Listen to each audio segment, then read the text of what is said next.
भारताचे एक सार्वभौम समाजवादी धर्मनिरपेक्ष लोकशाही गणराज्य घडवण्याचा त्याच्या सर्व नागरिकास सामाजिक आर्थिक व राजनैतिक न्याय विचार अभिव्यक्ती विश्वास श्रद्धा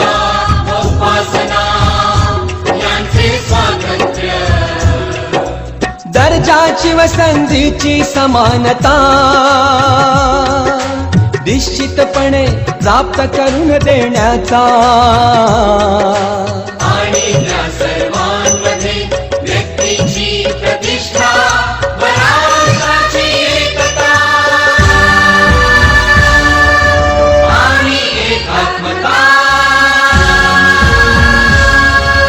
यांचे आश्वासन देणारी बंधुता प्रवर्धित करण्याचा संकल्पपूर्वक निर्धार करून